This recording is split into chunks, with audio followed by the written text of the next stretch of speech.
Bismillah. Bismillah. Assalamualaikum warahmatullahi wabarakatuh.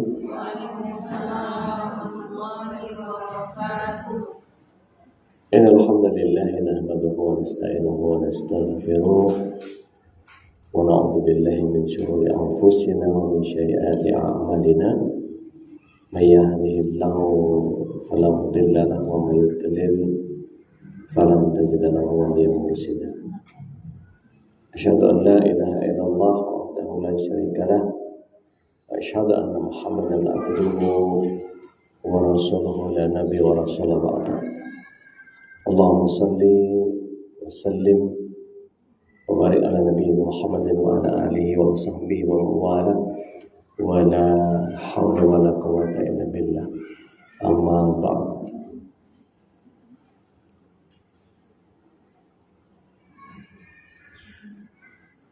Ibu-ibu yang dirahmati Allah SWT, calon penghuni surga semuanya, kebersyukuran adalah sebuah keniscayaan, dan salawat serta salam semoga senantiasa tercurah ke hadirat Rasulullah SAW, berikut para keluarga, sahabat, dan para pecinta risalah dan syariat beliau hingga akhir zaman.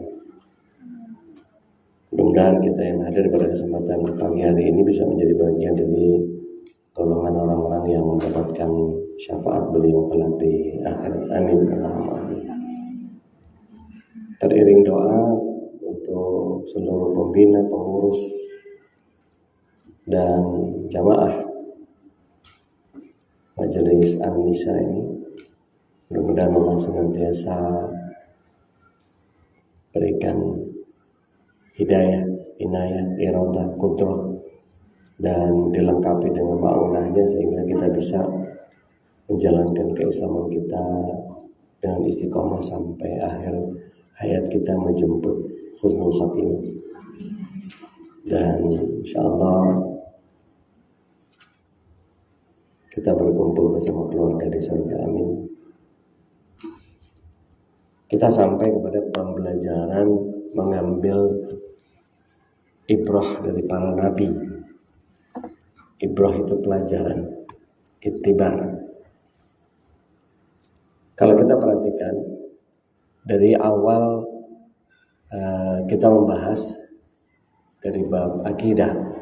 Sekarang kita bicara tentang rukun iman yang 6. Kita nanti akan lengkapi tidak hanya mengenal Allah saja, tetapi sampai mengenal para nabi, para malaikat, kitabnya, kiamat, qada, dan seterusnya.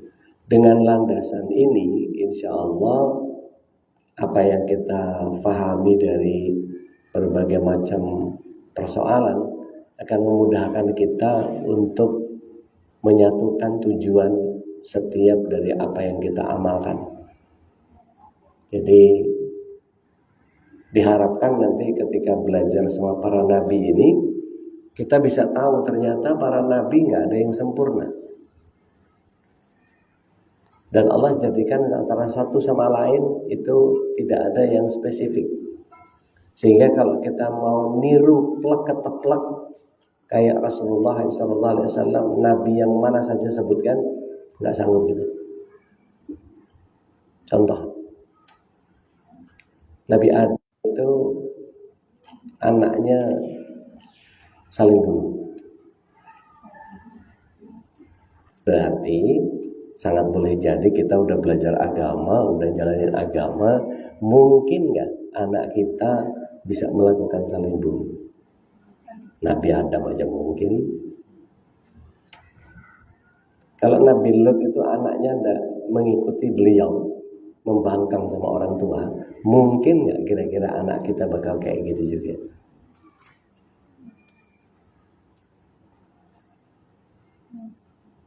Nabi siapa lagi? Lut.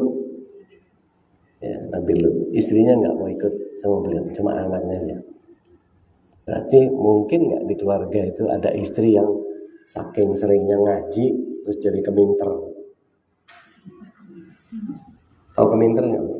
Pura-pura pinter. Keminter, belagak pinter. Nah kalau istrinya keminter karena keseringan ngaji, biasanya suaminya minder. Kalau suaminya minder, anaknya keder. Jadi keluarga apa namanya itu? Ya. Bahkan tidak sedikit ibu-ibu pengajian yang sering memicu pertengkaran dengan suami. Padahal ngaji loh. Berarti ada yang salah dengan apa yang dikaji. Kemudian kita lihat Nabi siapa lagi? Yang ideal kira-kira siapa? Dari sekian banyak Nabi. Nggak ada. Hah? Siapa? Nabi Muhammad SAW sanggup? Nggak sanggup gitu. Karena iya, Rasulullah SAW menahan lapar berapa lama? Kita nggak ketemu gorengan aja panik minta ampun. Jadi kalau mau niru idealnya para nabi, nggak ketemu. Maksud saya gini, setiap orang akan menempuh episode yang berbeda. Ada yang kehidupannya nanti bisa mirip seperti hidupnya Nabi Ayub. Tadinya berjaya, terus tiba-tiba dihabisin sama Allah SWT. Sikapnya bisa seperti Nabi Ayub atau tidak? Gitu. Nah itu yang akan kita pelajari. Ya. Nah, kata Rasulullah SAW, yang namanya iman itu iqrar bil lisan wa tasdiq bil qalbi wal amal bil jawari. Saya sudah pernah sampaikan ini. Al-iman iqrar bil lisan wa tasdiq bil qalbi wal amal bil jawari. Atau ada hadis yang lain yang mirip. Al-iman ma'rufa bil qalbi wa qawlu bil lisan wal af'al bil akrar. Jadi digenapkan dalam hati, diungkapkan dengan lisan, dilakukan dengan perbuatan. Sama isinya. Masih ingat betapa imannya seseorang ternyata ketika imannya cacat Allah murka? Masih ingat? Surat 61 ayat yang kedua dan ketiga. Silakan dibuka kalau yang nggak ada masalah sama Allah. Surah As-Saff ayat 2 ayat 3.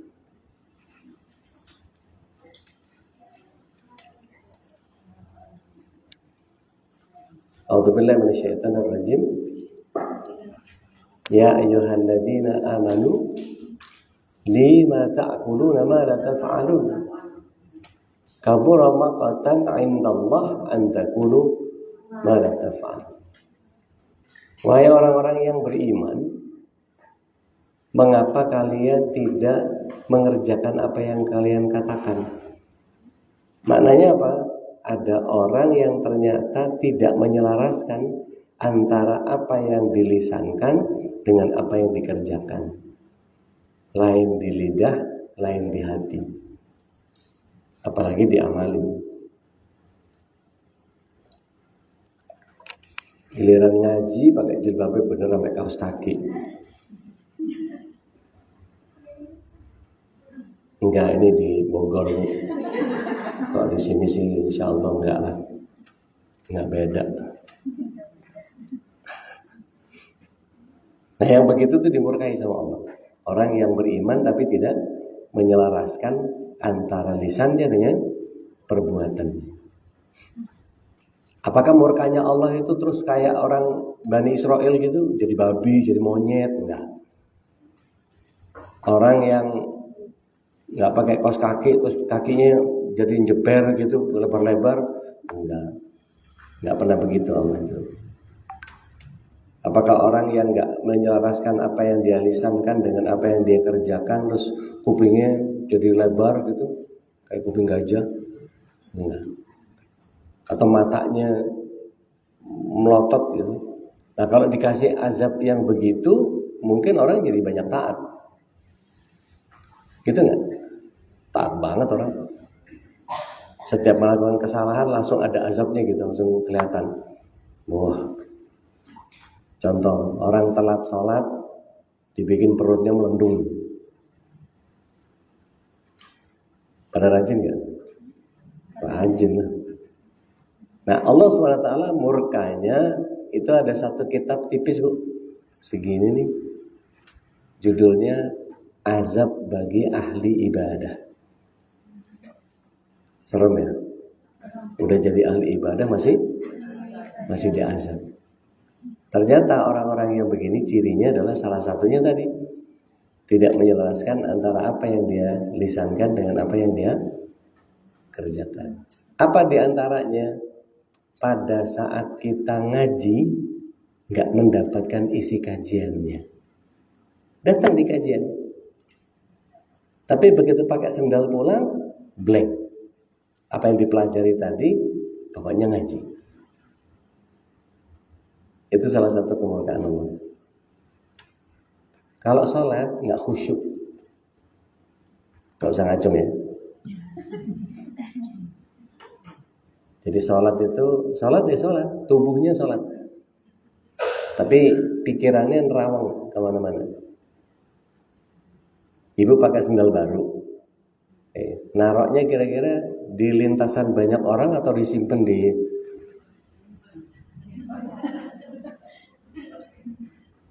Karena kalau nggak kepikiran, diinjek-injek lagi sholat ya. Ibu jemur rengginang, gerimis, kepikiran nggak tuh pas sholat? Nah yang begitu itu jenis azabnya Allah.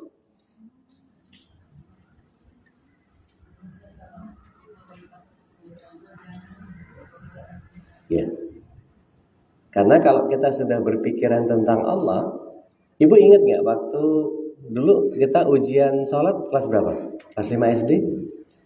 Yang disuruh bacain ada pengawasnya? Boleh salah, kelas 6. Boleh salah nggak? Nggak boleh. Ketika kita lakukan itu, hati-hati banget nggak? Fokus banget nggak? Kepikir nggak sama yang lain? Harusnya gitu kan? Karena merasa ada pengawas. Dulu ibu waktu masih SMA atau kuliah, masuk kantin ada segerombolan cowok-cowok yang suka iseng. Pasti ada rasa bahwa, ini tadi isengin deh gue. Bukan kegeeran, tapi yang udah-udah begitu. Maka rasa diawasi itu harus dimunculkan pada saat kita sholat. Pada saat sholat, gelar sajadah, kita merasa diawasi oleh Allah, Sang Maha Mengamati, yang Maha Teliti terhadap apa yang kita kerjakan. Sekaligus kita yakin bahwa malaikatnya ada yang mencatat apa yang kita kerjakan. Satu orang itu nanti di bab malaikat ya, ini bocoran aja. Di bab malaikat itu nanti kira-kira berapa malaikat yang ada di sekitar kita ini masing-masing? Ada yang tahu nggak? Tiap orang? Kurang.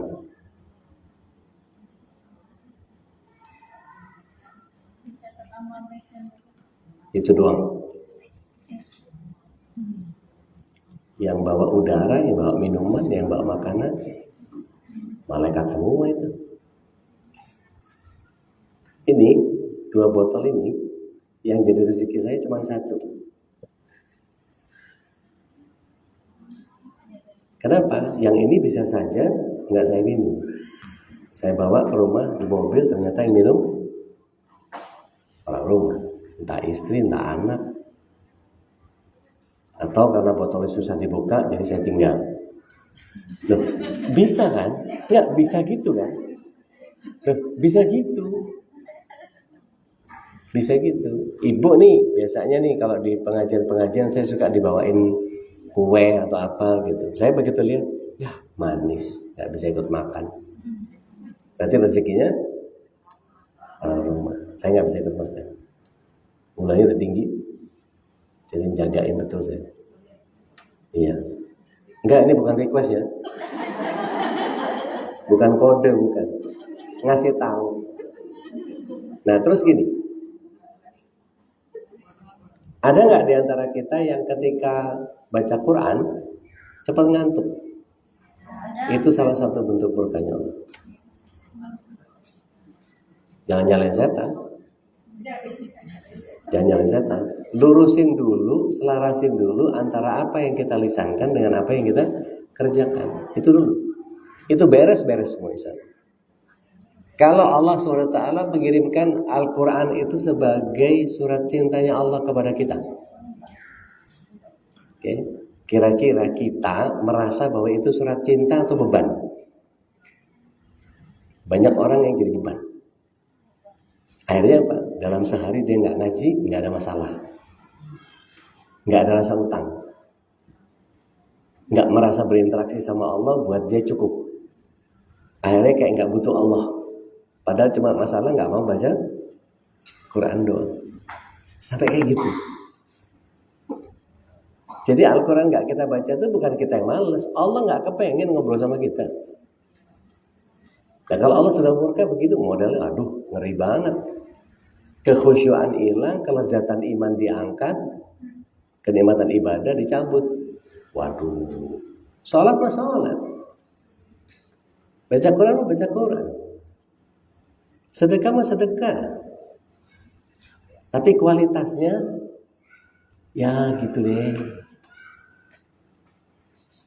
Punya puluhan juta, sedekah cuman gocap, ya. Loh, ada banyak itu, nggak usah ngacung. Giliran buat cincin, buat gelang sendiri, dibagus-bagusin. Tapi buat Allah, buat Islam, kira-kira hitungannya gini, kalau sebulan itu beli perhiasan berapa kilo? Ini misalnya, loh, orang Islam harus kaya, Bu. Loh, terserah mau dipakai gantian juga nggak apa-apa. Mau dipakai semua 50 kilo darahnya belum gitu. Ketika ada budget sebulan, nggak tahu sekilo sebulan gitu misalnya gitu ya. Nanti perhatikan bagaimana dia expenses untuk wakaf Qurannya. Apakah dia bantu Palestina? Apakah dia bantu anak yatim? Apakah dia bantu rumah tahfiz? Apakah dia bantu? Oh banyak tuh saluran-saluran yang kemudian kalau tiap bulan punya budget seperti itu keren. Artinya apa yang dia lisankan dengan yang dia kerjakan selaras. Dan Allah butuh itu. Karena kalau di bagian ini al-iman iqrarul bil lisan wa tasdiqu bil qalbi wal amal bil jawarih. Jadi nggak mungkin sesuatu itu muncul dari sebuah pekerjaan tanpa niat. Tapi kalau kemudian tidak sesuai dengan apa yang dia lisankan, dengan apa yang digerakkan di hati, cuman sekedar menjalankannya saja. Contoh nih, saya nggak nyindir siapapun ya. Kalau yang tersinggung, mohon tersungging saja senyumnya. Ada orang yang ngaji karena nuntut ilmu. Ada orang yang ngaji pengen cari ketenangan jiwa. Karena salah satu fadilahnya majelis ilmu itu menenangkan hati. Ada yang kepengen ngumpulin amal sorga. Tapi ada yang daripada bengong di rumah mendingan ngaji. Loh, ada yang begitu. Nggak usah ngaco. Ada yang niatnya suami lagi di rumah, males, mending ngaji. Loh, ada yang begitu itu, tapi nggak di sini. Serpong. Kalau di sini insya Allah nggak ada ya, nggak ada bedanya. Jadi menyelaraskan antara apa yang kita imani dengan lisan harus berwujud dalam sebuah amalan dan harus tulus. Nah nanti kita akan pelajari bagaimana mengamalkan perbuatan itu bentuknya bukan hanya sekedar memberi, tapi bisa menahan.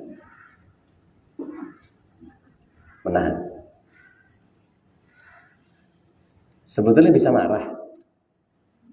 marah, tapi nggak kepengen marah. Itu amalan bukan? Amalan. Sebetulnya bisa ngasih, tapi dia nggak ngasih. Amalan bukan?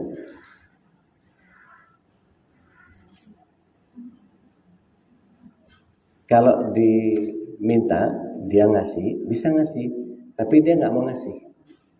Amalan bukan? Amalan bukan? Nah, sebentar. Ibu suuzon aja. Gini, Rasulullah SAW bilang, kalau ada pemuda masih bisa bekerja, tapi dia meminta-minta, jangan dikasih. Berarti kita menahan untuk tidak mengerjakan amal soleh, karena disuruh beramal soleh terhadap orang pemalas. Itu amalan bukan? Nah, itu yang saya maksud. Jadi kadang ada bagian amal itu harus kita kasih, ada yang harus kita tahan. Maka itu bentuknya amalan juga.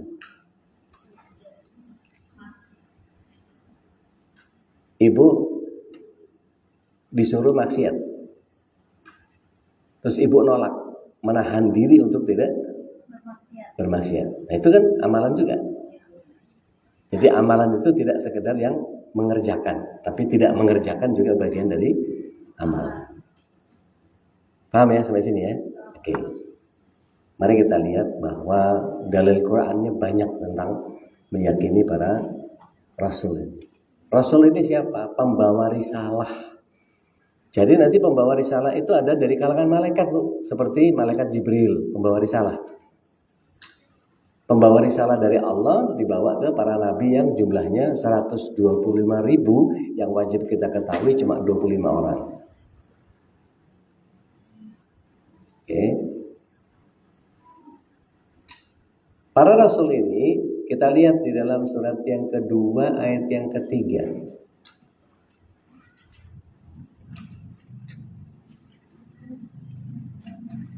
Yo, ini bisa gantian ya, baca satu-satu.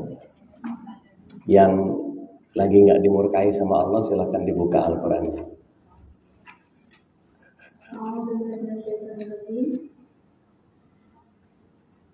Yaitu mereka yang beriman kepada yang baik, melaksanakan sholat, menginfakkan. Iya. Terusin. Melaksanakan sholat dan menginfakkan sebagian rezeki yang kami berikan kepada mereka. Terus. Udah. Dan orang-orang yang beriman kepada Al-Quran dan telah diturunkan kepadamu Muhammad, kitab yang telah diturunkan sebelum engkau, serta mereka yakin akan adanya akhirat. Iya, jadi nabi-nabi itu sudah disusun oleh Allah SWT. Zaman dari Nabi Adam sampai ke Nabi Muhammad SAW itu ada sekitar kurang lebih 5 jenis. 5 jenis kitab. Tapi ada yang belum bentuk kitab. Ada yang bentuknya lembaran, namanya suhuf. Suhuf itu seperti kita baca di surah Al-A'la. Suhufi Ibrahim wa Musa. Itu suhuf, lembaran-lembaran. Lembaran-lembaran isinya perintah Allah. Nah, kalau dikumpulkan jadi lembaran-lembaran yang dijilid jadi satu kitab, namanya mushaf. Suhuf jadi satu mushaf. Mushaf kalau dijilid jadi kitab. Baik. Di ayat 87-nya masih ada Al-Baqarah.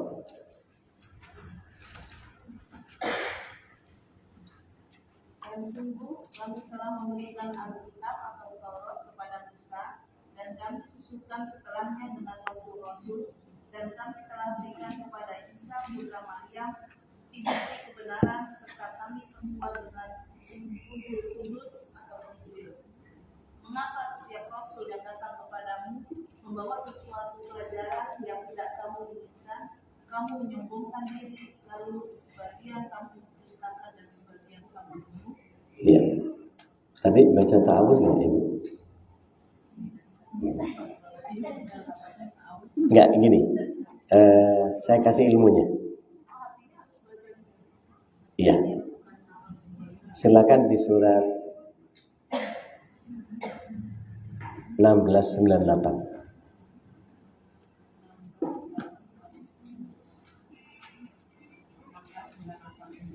Iya, kita baca artinya itu arti dari apa?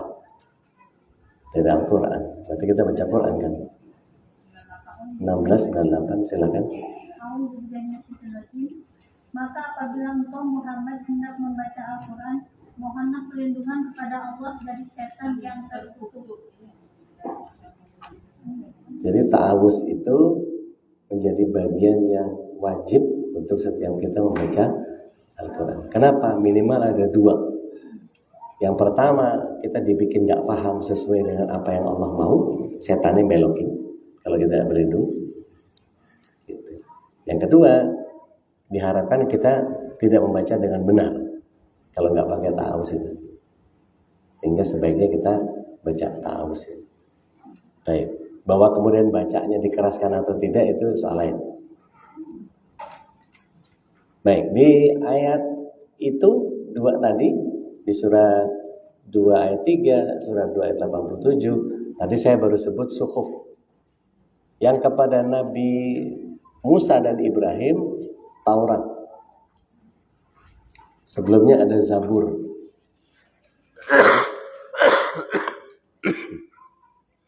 Lagi radang tenggorokan, maaf. Yang diberikan kepada Nabi Isa, Injil. Kemudian diberikan kepada Nabi Muhammad SAW, Al-Quran. Dan semuanya disebut sebagai agama samawi, agama langit. Jadi Islam ini bukan agama bungsu, Bu. Kalau Ibu baca sejarah perkembangan agama di Indonesia, maka yang kita ketahui pertama apa? Animisme, nyembah batu, dinamisme, nyembah pohon, patung, terus Buddha, terus Hindu, ya, masuk Katolik, terus ada Kristen, terus masuk lebih banyak lagi Konghucu, baru yang lain masuk tuh, wah macam-macam segala macam. Terakhir Islam, seolah-olah, padahal nggak begitu. Islam itu dari zaman Nabi Adam belum didesain, sistem Islam itu sudah Allah buat.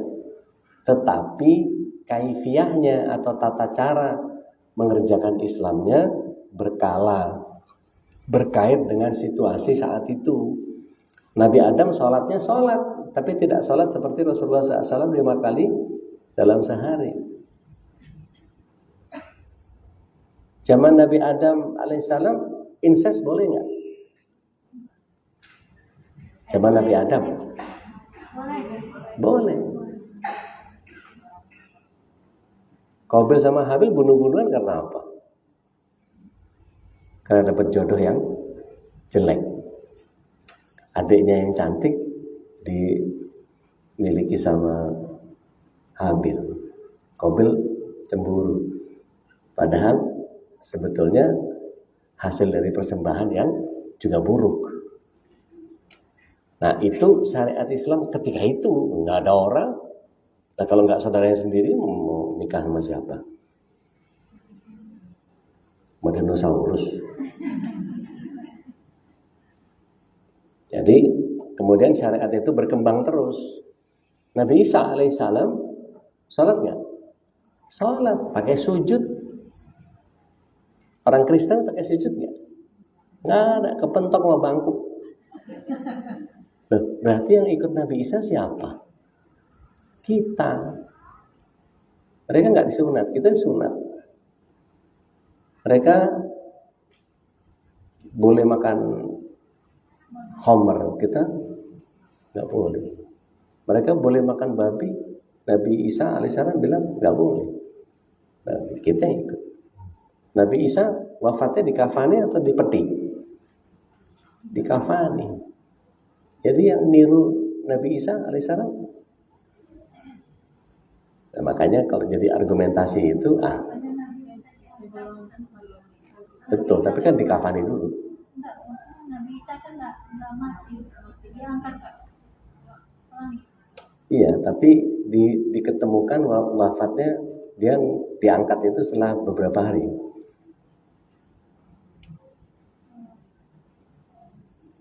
Jadi dikafani. Nanti kalau dikafani, orang mati dikafani itu Muslim apa Kristen? Muslim. Jadi yang lebih mengikuti Yesus adalah Muslim. Gitu.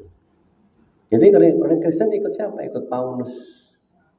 Paulus itu membelokkan Islam menjadi Kristen. Tadinya Yesus bukan Tuhan, dipertuhankan. Nah itu yang menyebabkan pembelokan itu. Kemudian Protestan berbelok dari ajaran Roma. Wah, itu faksinya banyak banget. Ada yang nyanyi-nyanyi, ada yang nangis-nangis, ada yang tepuk tangan, ada yang macam-macam. Tergantung pendetanya. Pendetanya bisanya apa. Kemudian kalau kita lihat, itu nanti di bab kitab-kitab akan lebih kita pelajari nanti. Ya. Kita lanjut ke 133-nya. Masih Al-Baqarah.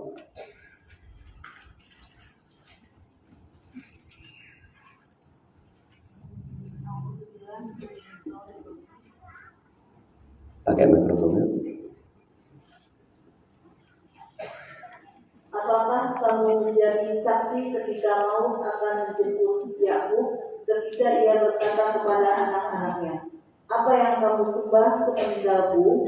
Mereka menjawab, kami akan menyembah Tuhanmu dan Tuhan nenek moyangmu, yaitu Ibrahim, Ismail, dan Ishak, yaitu Tuhan yang Maha Esa, dan kami hanya berserah diri kepadanya. Ya. Jadi pengajaran para rasul kepada anaknya itu luar biasa. Kalau kita perhatikan Nabi Yusuf, waktu dia masuk ke kamarnya Zulaikha, itu yang gatal siapa? Ibu tahu nggak?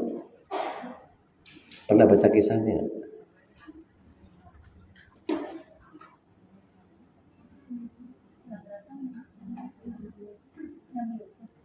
Nabi Yusuf waktu di kamarnya Zulaikha, itu yang gatal siapa? Yang menginginkan hal-hal yang diinginkan itu. Dia kan diinginkan itu. Siapa yang menginginkan?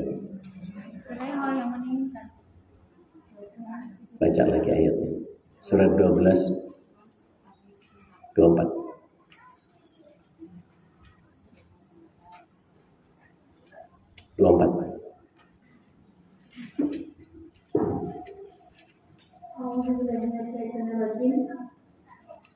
Dan sungguh perempuan itu telah berkehendak kepadanya Yusuf. Oke, jelas ya, berkehendak.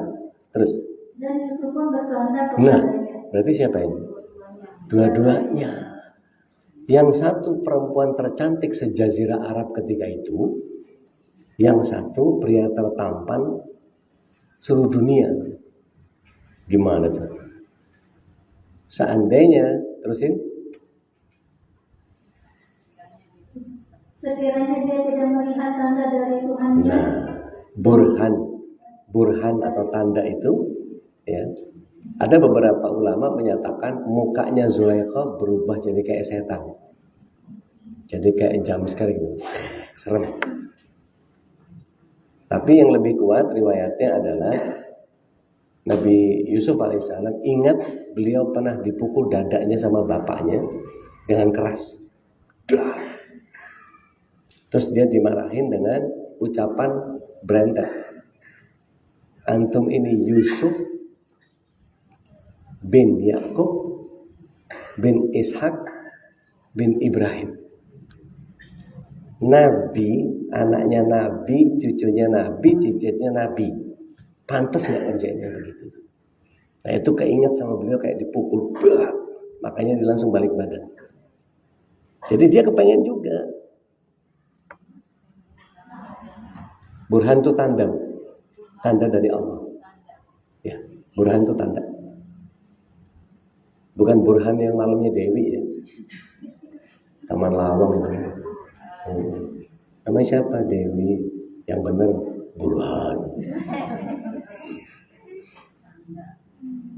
Jadi burhan yang datang dari Allah itu menyebabkan beliau menjadi meninggalkan Zulaikha. Nah, Rasul-Rasul itu kita pelajari dari kisah-kisah hidupnya begitu.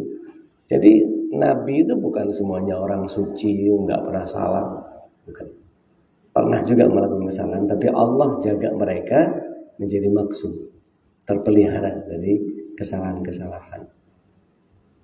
Mau diterusin? Demikianlah kami palingkan darinya keburukan dan kekejian. Sungguh Yusuf termasuk hamba yang kami terpilih. Nah, makanya ada 2 gelar yang diberikan kepada para nabi, bentuknya mukhlasin. Mukhlasin itu terpilih. Yang satu Nabi Ayyub alaihissalam, yang satu siapa tadi? Nabi Yusuf alaihissalam. Jadi nggak bisa diganggu.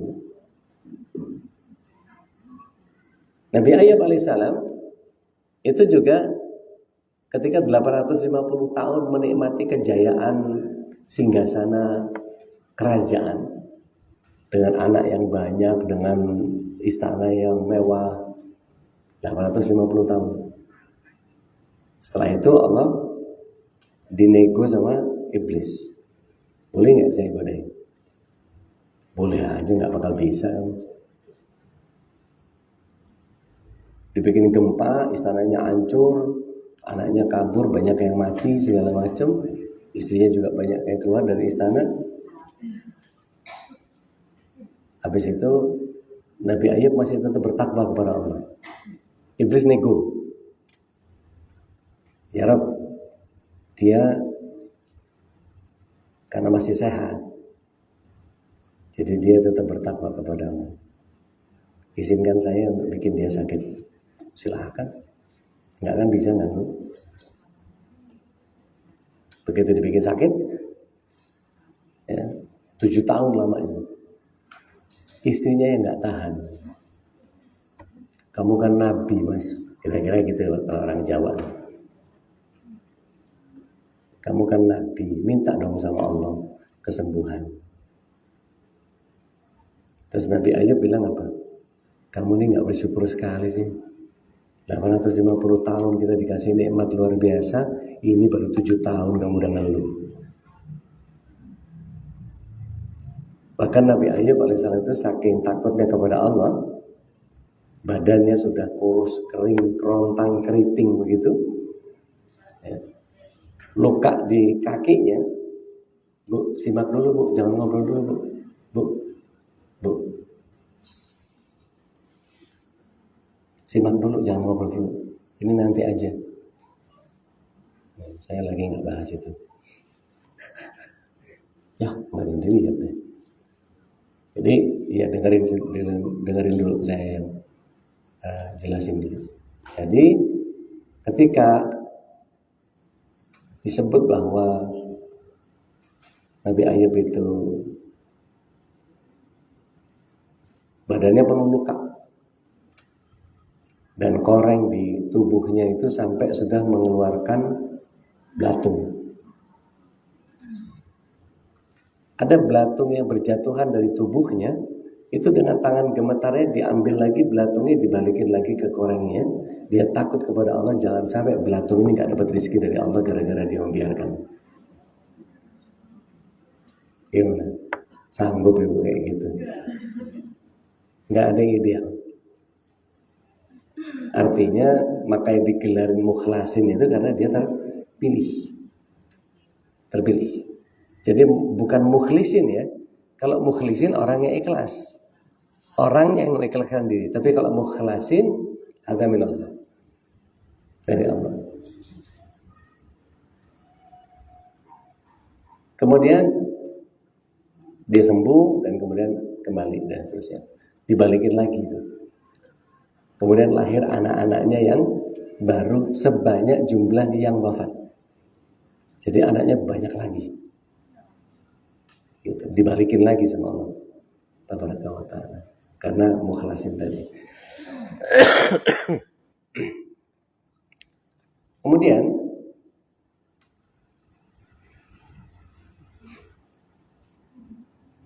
Nabi Yusuf tadi juga karena dia mukhlasin disebutnya. Kita terusin di ayat 136-nya.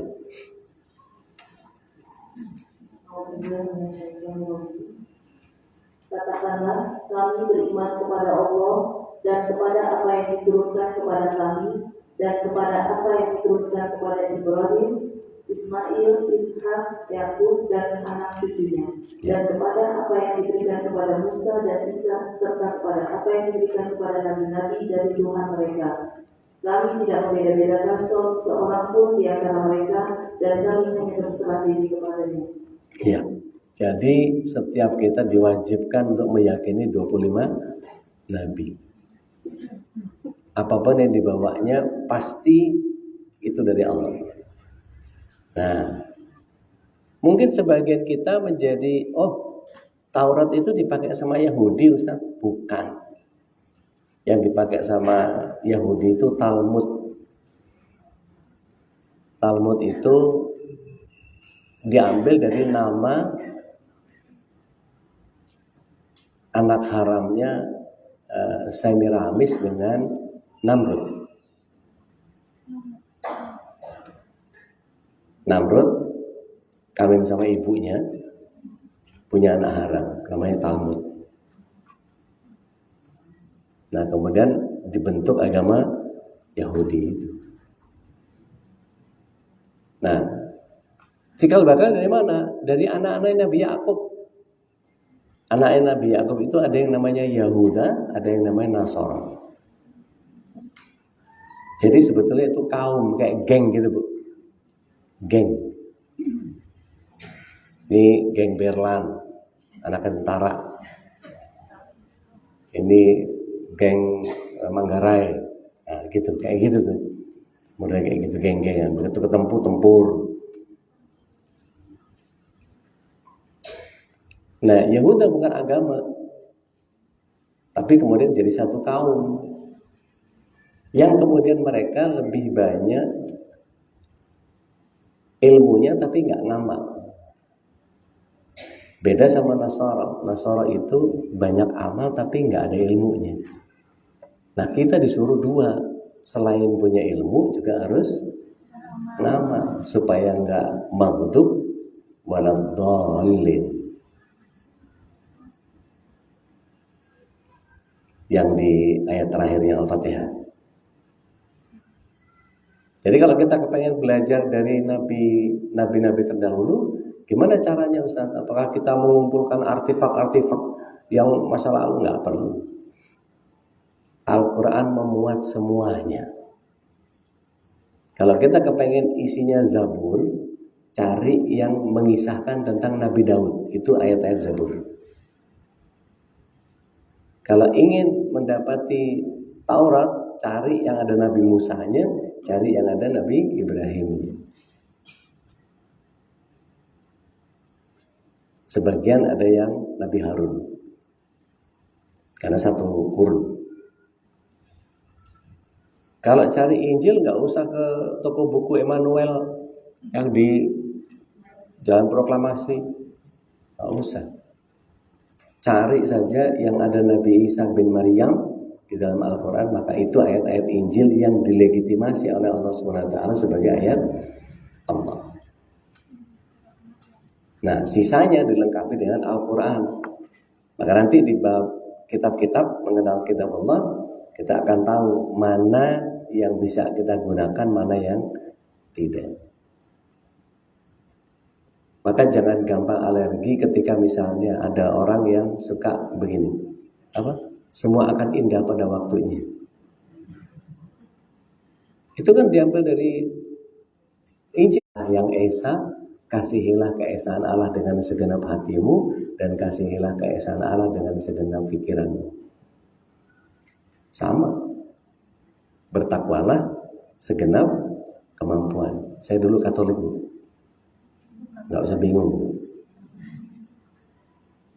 Saya waktu SMA Katolik. Dan sempat jadi aktivis gereja Kristus Tuhan. Jadi banyak tahu Injil. Yang bukan Injil. Cuman Alkitab buatan para imam dan para pendeta. pemalsuan tepatnya. Oke. Nanti di bab Kitabullah nanti kita akan coba lebih teliti. Apa sudah ya Kitabullah? Belum ya? Baru tauhid aja kan ya? Baru tauhid aja kan ya? Taib. Ini baru geser ke Nabi, baru ini kan? Taib. Maka agama samawat yang tadi saya bilang agama langit itu datang semuanya dari Allah. Bentuknya suhuf, Zabur, Taurat, Injil, Al-Quran. Dan Al-Quran melengkapi itu semua. Sebagai bocoran sebelum kita membaca bahas Kitabullah, buka surat yang kelima ayat yang ke-44 sampai 48.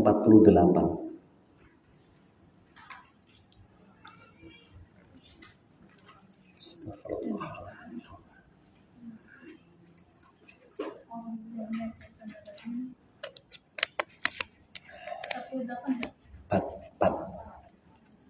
44 sampai 48.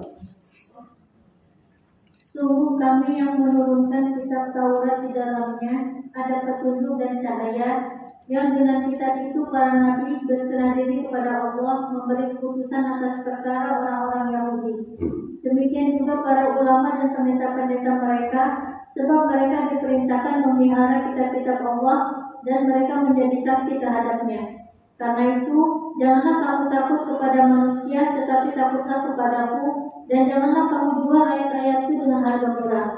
Barang siapa yang tidak memutuskan dengan apa yang diturunkan Allah, maka mereka itulah orang-orang kafir. Ya. Terusin sampai 48. Sampai 48. Kami telah menetapkan bagi mereka di dalam Taurat bahwa nyawa dibalas dengan nyawa, mata dengan mata, hidung dengan hidung, telinga dengan telinga, gigi dengan gigi, dan luka pun ada kisosnya. Balasan yang sama. Ya. Barang siapa yang melepaskan hak kisosnya, maka itu menjadi penebus dosa baginya. Barang siapa yang tidak memutuskan perkara menurut apa yang diturunkan Allah, maka mereka itulah orang-orang yang zalim. Ya. Mereka sangat suka mendengar berita bohong, banyak memakan makanan haram. Jika mereka orang Yahudi datang kepada Muhammad untuk meminta putusan, maka berilah putusan di antara mereka atau berpalinglah dari mereka. Salah itu. Ini Belok. maaf ya. Itu nyalip di tikungan namanya. Dan kami teruskan jejak mereka dengan mengutus Isa putra Maryam, membenarkan kitab yang sebelumnya. Nah, jelas ya. Injil itu membenarkan kitab sebelumnya. Lanjut. Dan kami menurunkan Injil kepadanya, di dalamnya terdapat petunjuk, cahaya, dan membenarkan kitab yang sebelumnya yaitu Taurat, dan sebagai petunjuk serta pengajaran untuk orang-orang yang bertakwa. Dan hendaklah pengikut Injil memutuskan perkara menurut apa yang diturunkan Allah di dalamnya. Barang siapa tidak memutuskan perkara menurut apa yang diturunkan Allah, maka mereka itulah orang-orang fasik. Dan kami telah menurunkan kitab Al-Quran kepadamu Muhammad dengan membawa kebenaran yang membenarkan kitab-kitab yang diturunkan sebelumnya dan menjaganya. Maka putuskanlah perkara mereka menurut apa yang diturunkan Allah dan janganlah engkau mengikuti keinginan mereka dengan meninggalkan kebenaran yang telah datang kepadamu. Untuk setiap umat di antara kamu, kami berikan aturan dan jalan yang terang. Kalau Allah menghendaki, niscaya kamu dijadikannya satu umat saja. Tetapi Allah hendak menguji kamu terhadap karunia yang telah diberikannya kepadamu. Maka berlomba-lombalah berbuat kebajikan, hanya kepada Allah kamu semua kembali, lalu diberitahukannya kepadamu terhadap apa yang dahulu kamu perselisihkan. Iya. Syukran, jelas ya bahwa secara bertahap Taurat harus dijalankan untuk orang yang ketika itu berlaku hukum Taurat. Itu hukum Islam atau hukum Yahudi? Islam. Waktu Nabi Isa alaihissalam diturunkan, dikasih Injil, membenarkan Taurat, ajaran Islam atau ajaran Kristen? Islam. cuman dibelokkan sama oknum-oknum. Terutama kalau di Kristen ada Paulus namanya. Dia nama aslinya Saulus. Dia orang Yahudi berkebangsaan Yahudi. Dia belum pernah ketemu Yesus, tapi mengaku muridnya Yesus. Dia cuma tinggal sejaman, tinggal satu zaman, tapi tidak pernah ketemu. Nah, dia mengatakan bahwa semenjak meninggalnya Yesus, maka hukum Taurat ada padaku. Dia ngaku. Kalau di Injil nanti di Korintus 1 itu dia mengatakan bahwa karena tidak ada firman Tuhan tentang itu, menurut pendapatku, waduh, firman Tuhan nggak ada, pendapat dia disetarakan dengan firman Tuhan. Siapa itu? Bahkan di ayat sampai 24-nya, dia merasa dia mendapat roh Allah. Gitu. Jadi pembelokan dari si Paulus tadi. Oke, ala kulli hal. Ini bocoran aja. Kita balik lagi ke 137 yang surah Al-Baqarah.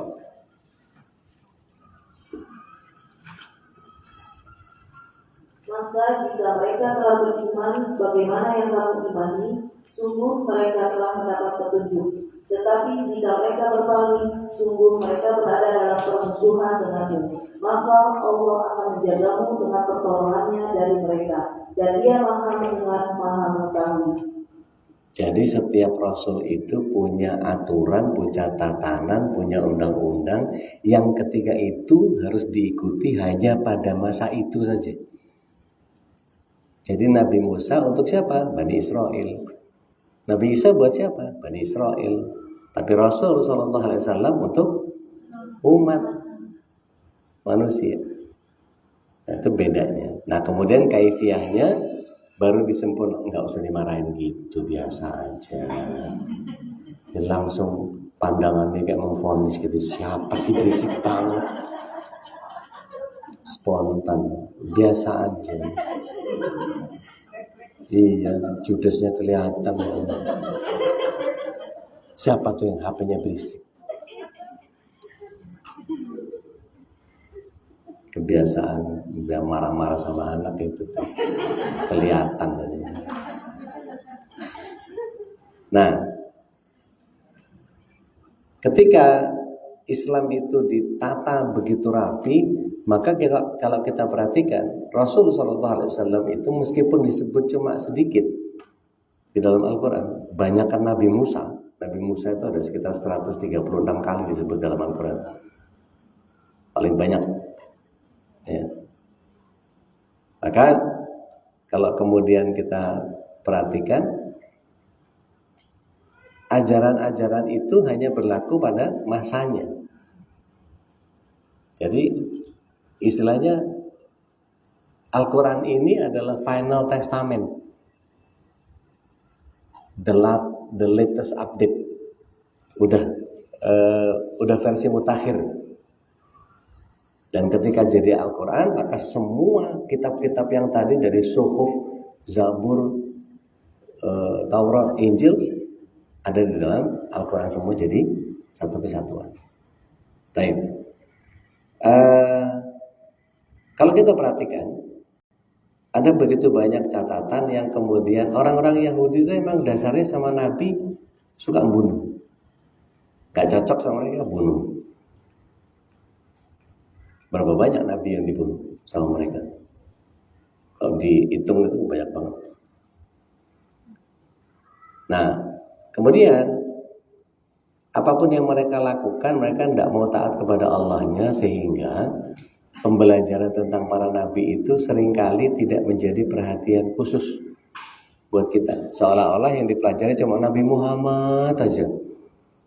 Padahal kita juga harus belajar tentang para nabi yang lain, karena ibrahnya memang disarikan, kita cukup mengikut Nabi Muhammad SAW. Tapi ada begitu banyak ibrah dari para nabi yang juga kita harus pelajari, dari kesabarannya Nabi Ayub, dari ketangguhannya Nabi Yakub dan seterusnya. Gitu.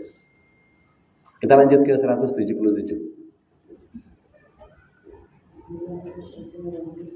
Kebajikan itu bukanlah menghadapkan wajahmu ke arah timur dan ke barat, tetapi kebajikan itu ialah beriman kepada Allah, hari akhir, malaikat-malaikat, kitab-kitab dan nabi-nabi, dan memberikan harta yang dicintainya kepada kerabat, anak yatim, orang-orang miskin, orang-orang yang dalam perjalanan atau musafir, peminta-minta, dan untuk memerdekakan hamba sahaya yang mendirikan sholat dan menunaikan zakat, orang-orang yang menepati janji apabila berjanji, dan orang-orang yang sabar dalam kemelaratan, penderitaan, dan pada masa peperangan. Mereka itulah orang-orang yang benar imannya, dan mereka lah orang-orang yang bertakwa. Insyaallah. Ini paket lengkap nih ceritanya. Jadi bukanlah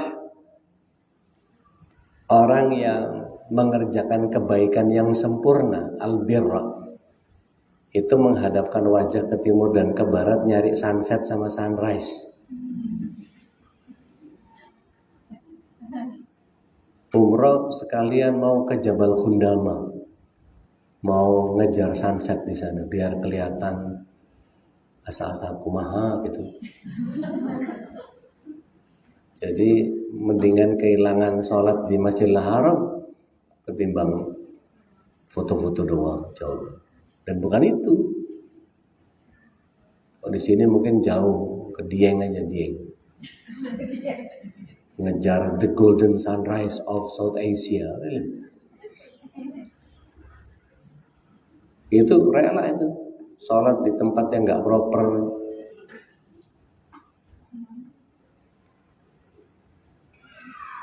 Lihat lagi di ayat 285-nya.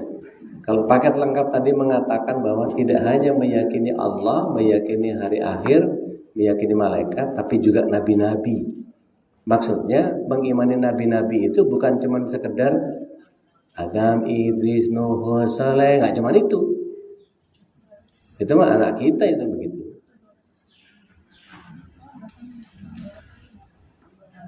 Itu ada.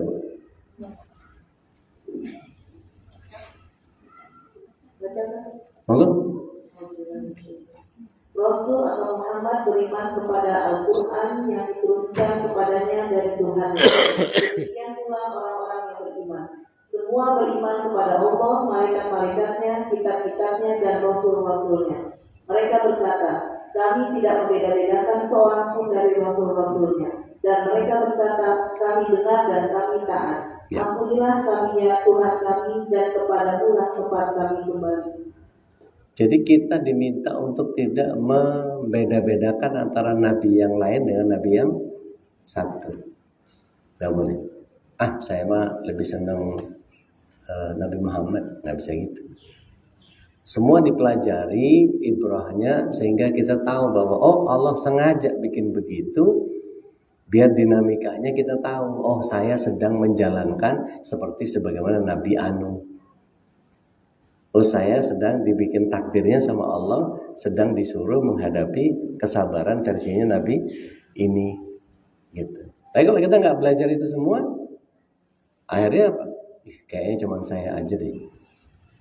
Mulai suuzon sama Allah. Kalau udah begitu, akhirnya apa? Lupa bahwa Allah tidak akan membebani seseorang di luar batas kemampuan.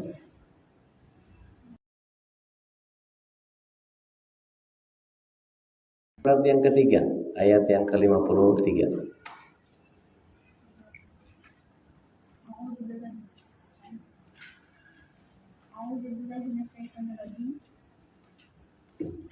Padahal baru ya. Ya Tuhan kami telah beriman kepada apa yang Engkau turunkan, dan kami telah mengikuti Rasul. Karena itu, tetapkanlah kami bersama orang-orang yang memberikan kesaksian. Ya. Makanya kemudian di Al-Fatihah itu ada permohonan petunjuk terhadap jalannya orang yang telah diberikan nikmat. 17 kali kita minta ihdinas siratal mustaqim. Siratal mustaqim itu ada dua, ada yang maknawi, ada yang majazi. Yang maknawi yang mana? Yang maknawi adalah yang disebut sebagai siratal mustaqim, yang jadi jembatan, di bawahnya ada neraka. Siratal mustaqim menuju ke Qantara, baru ke surga. Yang siratal mustaqim yang dimaksud di Al-Fatihah yang mana? Yang dimaksud di situ adalah jalan orang-orang yang diberikan hidayah, diberikan kenikmatan. Siapa? Minan nabiyyin wasyuhada, ya, wasyuhada wassalihin. Ada 4 yang disebut siratal ladzina an'amta alaihim. Alaihim itu ada 4. Nabi, syuhada, ya. Siapa lagi tadi? Minan nabiyyin, ya, sholihin terakhir. Waluyo masuk nggak? Enggak ya? Karena ada sholihin. Waluyo masuk nggak? Enggak ya? Nabi, syuhada, ya. Kok jadi lupa? Enggak. Allahumma shalli ala Muhammad. Nabiin, syuhada wa sholihin. Satu lagi itu Allahumma shalli ala Muhammad. Kok jadi lupa ya?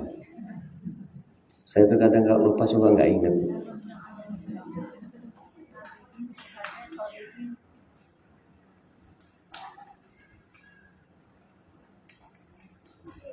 Oke, PR lah buat saya.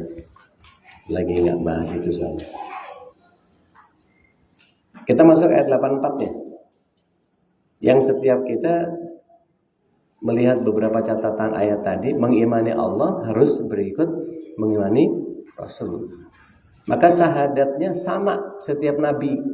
Waktu zaman Nabi Adam, semua juga syahadatnya asyhadu alla ilaha illallah Adam Rasulullah.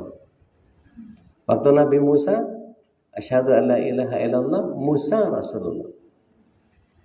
Waktu sampai Nabi Isa pun, asyhadu alla ilaha illallah wa asyhadu anna Isa Rasulullah. Sampai ke Nabi Muhammad SAW.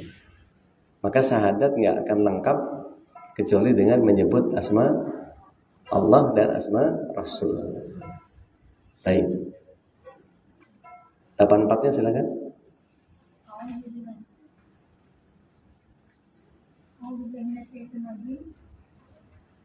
Innal ladzina kafaru ba'da.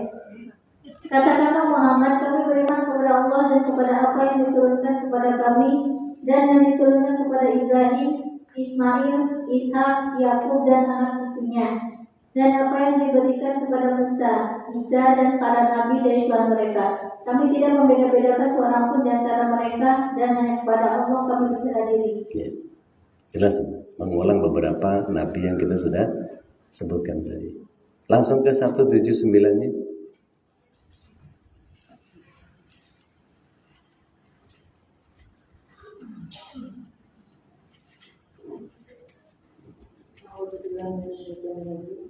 Allah tidak akan membiarkan orang-orang yang beriman sebagaimana dalam keadaan kamu sekarang ini, sehingga Dia membedakan yang buruk munafik dari yang baik mukmin.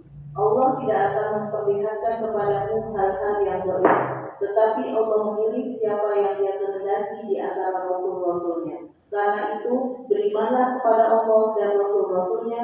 Jika kamu beriman dan bertakwa, maka kamu akan mendapat pahala yang besar. Ya. Jadi kalau kita perhatikan, tidak semua disebut ulul azmi.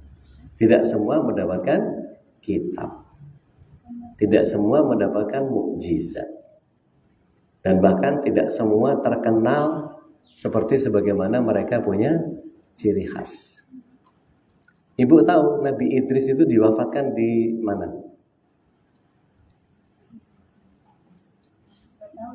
Hah? Halo? Kayak nggak ada orangnya. Di langit yang keempat.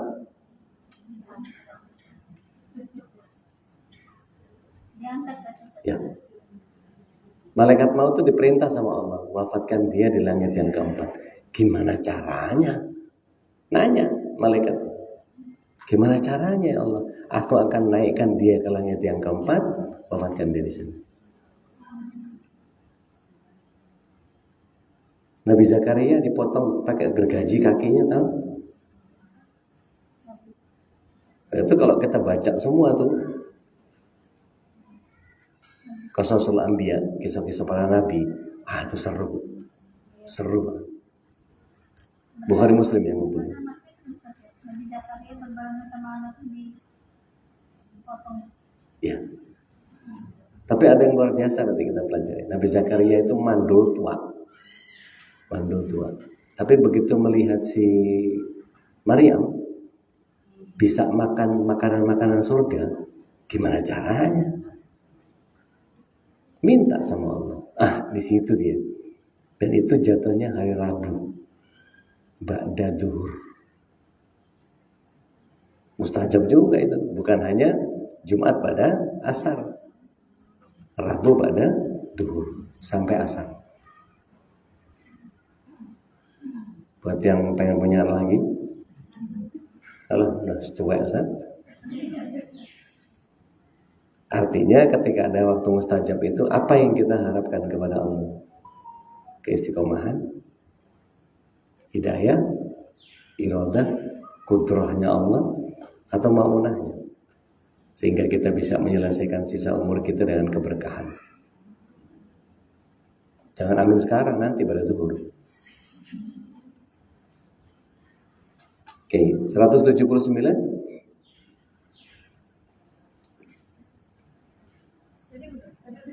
Afwan, 136 di surah 4 ya. Atau 459 dulu nih. 459, enggak ada di sini, saya selipin.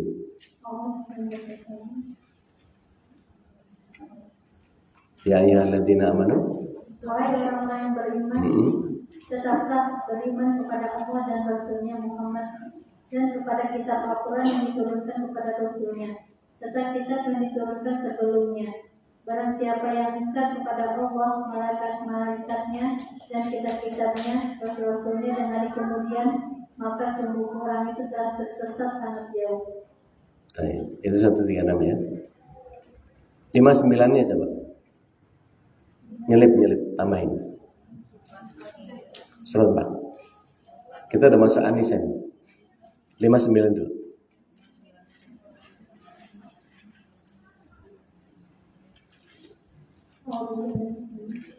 Wahai orang-orang yang beriman, taatilah Allah dan taatilah Rasul dan ulil amri pemegang kekuasaan di antara kamu. Kemudian jika kamu berbeda pendapat tentang sesuatu, maka kembalikanlah kepada Allah, Al-Quran dan Rasulnya sunnahnya. Jika kamu beriman kepada Allah dan hari kemudian, yang demikian itu lebih utama bagimu dan lebih baik akibatnya. Ya. Di situ kalau kita belajar nahwu, ada 3 yang harus kita ikuti, harus kita taati. Allah, Rasul, dan ulil amri. Tapi kata taatnya cuman ada 2. Atiullah wa atiur Rasul. Ulil amrinya nggak pakai atiu. Tapi dannya itu wawunya waw atof, menyetarakan yang pertama, yang kedua, dan yang ketiga. Tapi karena ada kata atiunya hanya pada 2, maka dikembalikan frase selanjutnya adalah fa in tanaza'tum fi syai'in farudduhu ilallah wa rasulih. Bukan ke ulil amri, karena ulil amri bisa meleset dari Allah dan Rasulnya. Bisa dipahami ya? Jangan bengong gitu Ibu. Ngelihat saya kayak nanar gitu. Jadi mentaati Allah dan mentaati Rasul itu kalau kita meyakini Allah dan hari akhir. Artinya kita semua harus mempertanggungjawabkan apa yang kita jalankan. Maka ada kewajiban kita untuk menyampaikan pembelajaran ini kepada anak kita. Maka PR-nya menjadi panjang kalau kita nggak nyatet, terus kalau nyatet catatannya nggak bisa dibaca. Sampai di rumah bukan catatannya dikasih ke anak, simpen. Begitu ditanya, ganti buku Ustaz. Makin nggak ketemu. Saya cuma berpesan, jangan sampai kita tidak mengajarkan agama kepada anak kita sepemahaman kita. Karena kalau mereka mengikuti kita dalam keimanan dan amalan yang kurang lebih sama, kita dikumpulin di surga sama-sama. Nanti di bagian akhir kalau masih ada waktunya. Kita lanjut ke 450. An-Nisa 150.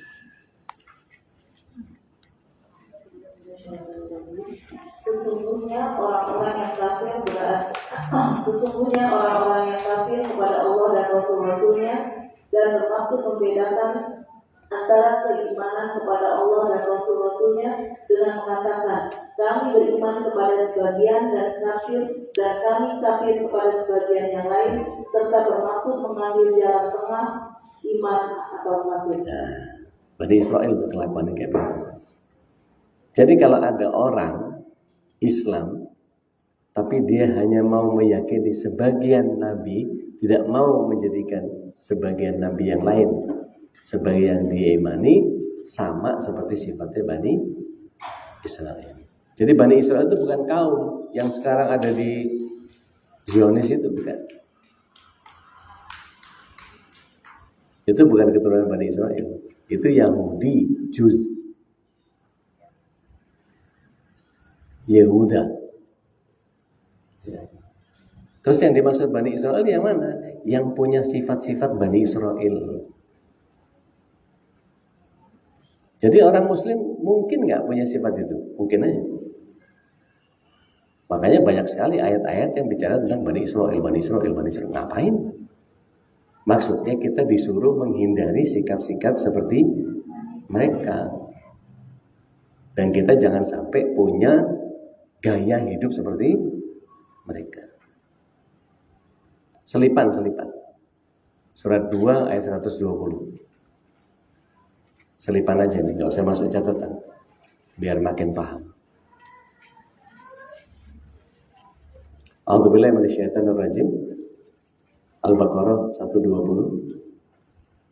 A'udzubillahi minasyaitonir rajim. Walan tarda ankal yahud walan nasara hatta tattabi'a millatahum. Tidak akan pernah ridho Yahudi dan Nasrani kepada kalian sampai kalian ikut gaya hidupnya mereka. Tahun baru kemarin yang niup trompet agamanya apa?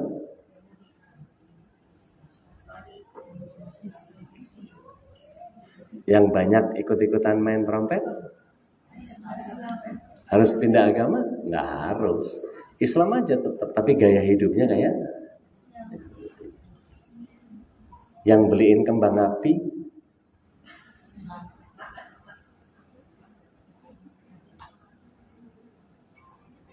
dan seterusnya. Oke.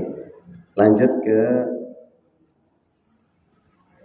152. An-Nisa. Orang-orang yang beriman kepada Allah dan Rasul-Rasulnya dan tidak membeda-bedakan di antara mereka, kelak Allah akan memberikan pahala kepada mereka. Allah Maha Pengampun, Maha Penyayang. Baik.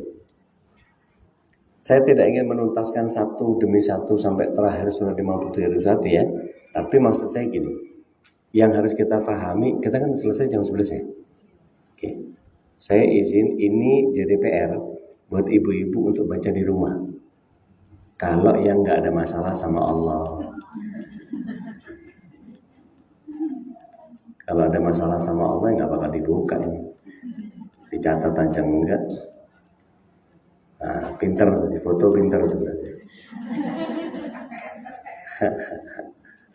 Baik, saya ingin menyampaikan bahwa beriman kepada para nabi itu bukan hanya diimani. Oh iya ada 25 yang tadi kayak anak-anak kita.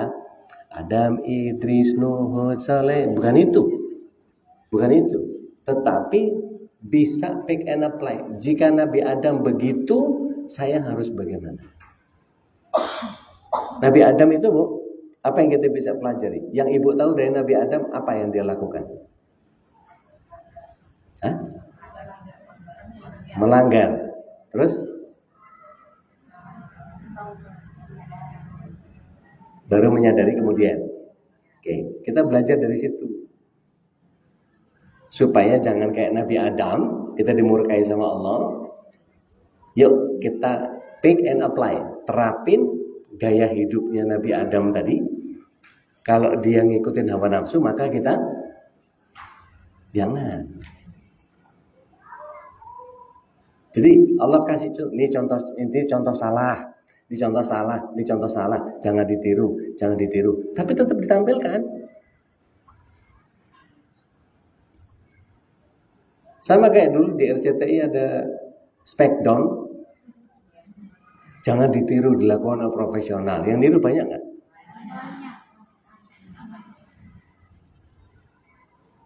Sampai ada yang patah tulang, ada yang lehernya patah, ada yang macam-macam. Oke. Nabi Adam itu udah dikasih tahu sama Allah, wala taqraba hadhihi sajar. Jangan kau dekati pohon larangan ini. Kira-kira Ibu tahu nggak luasnya surga itu seluas apa? Hah? Lihat surat yang ketiga ayat 133. Disebut sama Allah. Surat yang ketiga ayatnya 133.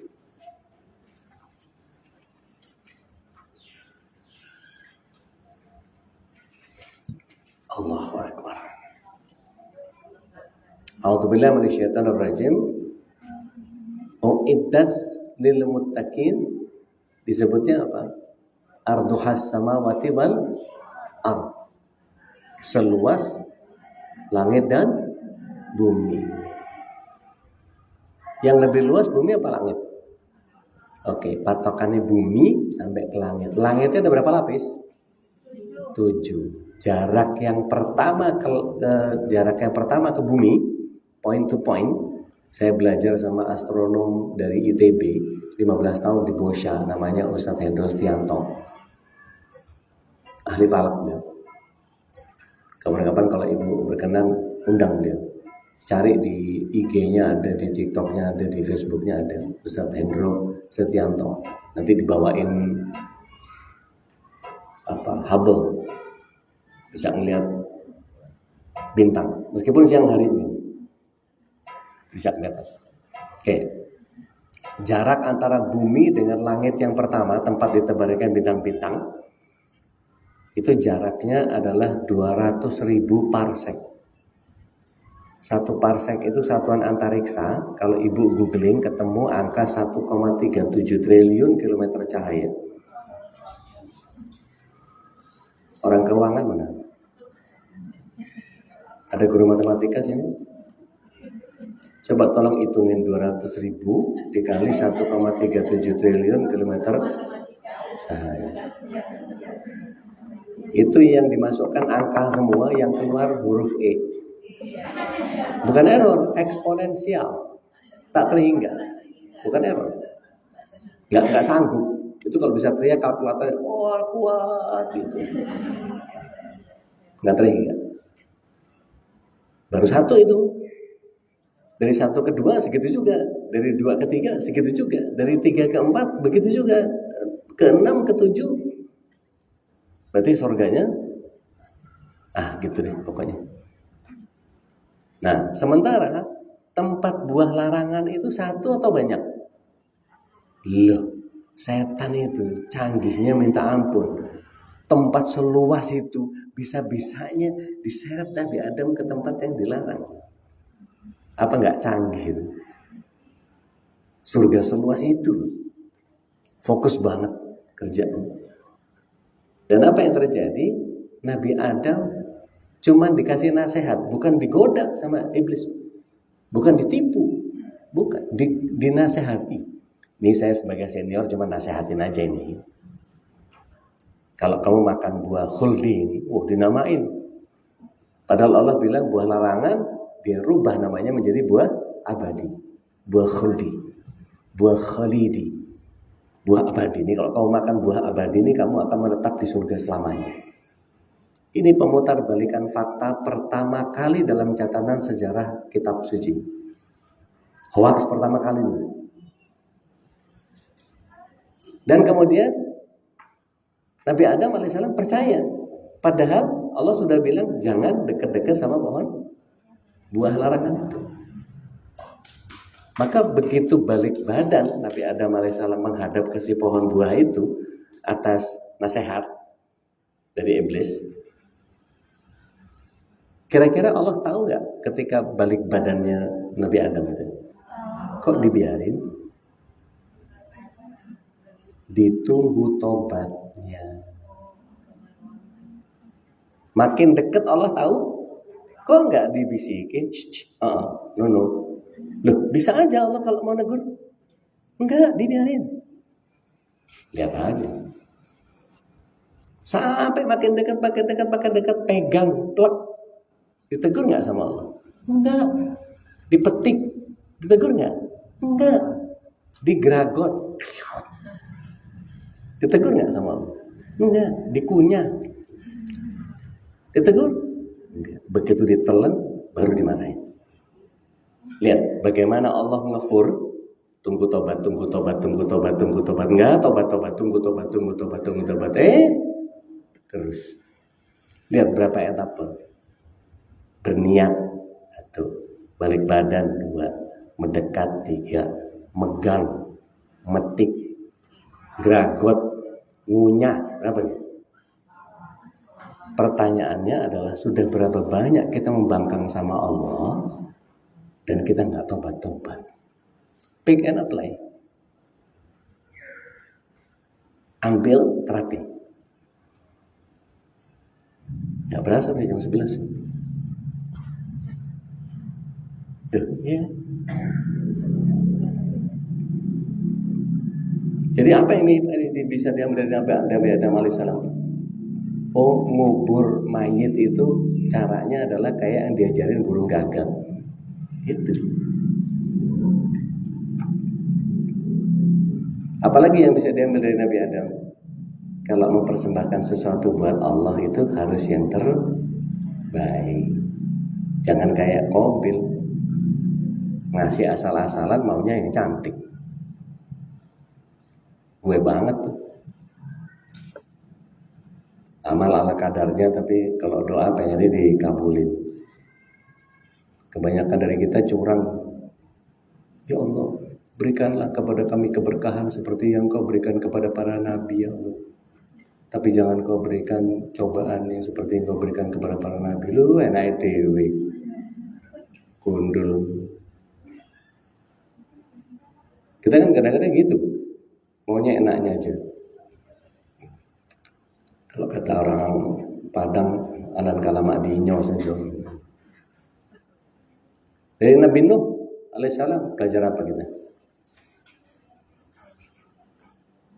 Dia orang gunung atau orang pesisir?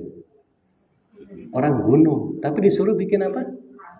Can you imagine orang gunung turun dulu nyari pohon, naik lagi ke atas dan bikin kapal? Nggak kecil kapalnya. Bahtera besar. Binatang suruh masuk sepasang-sepasang. Bayangin gajah 2 aja. Jerapah 2. Zaman Nabi Nuh itu gajahnya masih mamus itu. Yang taringnya besilang. Yang masih berbulu. Kalau sekarang gajah sekarang kan botak-botak. Terus apa lagi? Tetap ngajarin anak meskipun anaknya bangkang. Sehingga ketika berurusan sama Allah, pertanggungjawaban kita tetap ngajarin anak. Jadi sebagai seorang ibu boleh nggak mengatakan, ibu terakhir yang ngasih tahu sama kamu ya, pokoknya sekali ini aja. Nggak ada ibu yang ngasih tahu lagi. Nggak boleh bu. Terus ingetin lagi terus. Jadi nggak boleh ada orang tua yang kesel sama anak tuh sampai kemudian nggak mau nyelamatin anak, itu jangan. Nah, belajar dari Nabi. Nah, kalau kita nggak mempelajari satu persatu dari apa yang datang dari mereka, kita nggak punya contoh, nggak punya model. Dari Nabi Lut, pelajari. Dari Nabi Ayub, dari Nabi Zakaria, ini belum semua. Saya baru ngomong sebagian. Dari Nabi Yakub apa? Dari Nabi Isa apa? Dari Rasulullah SAW apa? Saya belum menyebut Sulaiman, saya belum Ilyas, belum Ilyasa, belum yang lain-lain. Maka PR-nya adalah baca kisah-kisah ini, ya, kita cari, dan bagaimana kita pick and apply-nya kepada kehidupan kita. Sengaja saya nggak pretelin satu-satu, karena ini jadi PR buat ibu. Harus cari nambahin literatur. Ibu harus punya budget waktu setidaknya untuk nyari literatur. Pengen tahu pelajaran Nabi Zakaria itu kayak apa? Oh, ternyata memanfaatkan doa di waktu yang mustajab. Yang nggak mungkin jadi mungkin. Mandul udah tua, lu kok masih bisa punya anak? Allah gitu loh. Loh, itu mesti ada keyakinan itu. Jadi jangan sampai kemudian kita merasa punya ketakutan untuk berdoa sama Allah. Masih ingat gak? Ya Allah, wafatkan kami dalam keadaan sudah berhaji. Masih ingat gak? Kalau kita tidak punya keberanian itu, ngitungnya langsung petty cash. Duh, model kayak saya, uang cuma segitu, lu naik haji dari mana? Seolah Allah itu tidak maha kaya. Seolah Allah itu membatasi cuman persoalan kehidupan kita yang segitu-gitunya doang. Artinya gini sederhananya. Kalau ibu ingin Allah menghadirkan sesuatu yang ajaib, hadirkan yang ajaib juga ibadahnya. Kalau selama ini sholat cuma 5 waktu, sama sunah-sunahnya cuma ya kadang bisa tahajud kalau kebangun. Duha kalau sempat. Sholat sunnah yang 12 itu ya syukur-syukur bisa dijalani, kalau enggak ya habis gimana? Harap maklum nih. Pernah nggak kepikir kita untuk datang kepada Allah Ta'ala dalam keadaan nggak diminta? Kalau azan kan diminta. Allahu Akbar, dipanggil. Waktu tahajud dipanggil pakai hadis. Allah mendatangi sepertiga malam terakhir akan mengabulkan semua doa, mengampuni semua kesalahan dan seterusnya. Ada panggilan. Pernah nggak ibu kepengen aja bercinta sama Allah? Tiba-tiba ambil wudhu, tiba-tiba ambil sajadah, sholat mutlak. Habis itu nanya ke saya, niatnya apa Ustaz? Rasulullah SAW itu pernah nggak beliau ditegur sama Ibunda Aisyah? Like that, yes like that, but don't be like that. Nunu yang nunu nih ngocok nunu. Maksudnya apa? Sholatnya sampai bengkak kakinya, sampai merah. Tapi apa kata Rasulullah SAW? Padahal engkau kan dijamin surga, kata Ibunda Aisyah. Rasulullah SAW bilang apa? Justru karena aku dijamin surga, tidak bolehkah aku menjadi hamba yang bersyukur? Jadi datang khusus niatnya sholat mutlak, kepengen berduaan aja sama Allah. Gak kepikirin, ternyata kita bisa begitu ya. Kalau merasa kurang dalam mensyukuri apa yang Allah SWT berikan kepada kita. Ilmu yang Allah tanamkan di dada ibu hari ini udah dapat pelajaran baru yang mana aja, bisa nggak kita syukuri dengan tiba-tiba aja mau sholat? Nggak cuma sekedar alhamdulillah.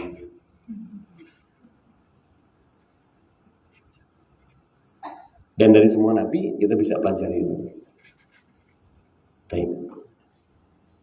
Begitu kurang lebih di jam 11. Kalau ada pertanyaan monggo, kalau enggak ada saya pamit.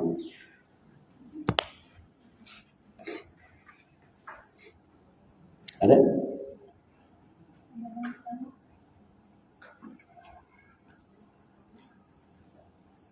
Nggak usah dipaksa. Ada? Nggak ada, alhamdulillah. Oke? Baik, mengaturkan kepada Ustaz semua atas ilmu yang telah disampaikan Ustaz, semoga menjadi buka kebaikan dan menambah keimanan dan Ya. ketakwaan kita kepada Allah Subhanahu wa Ta'ala.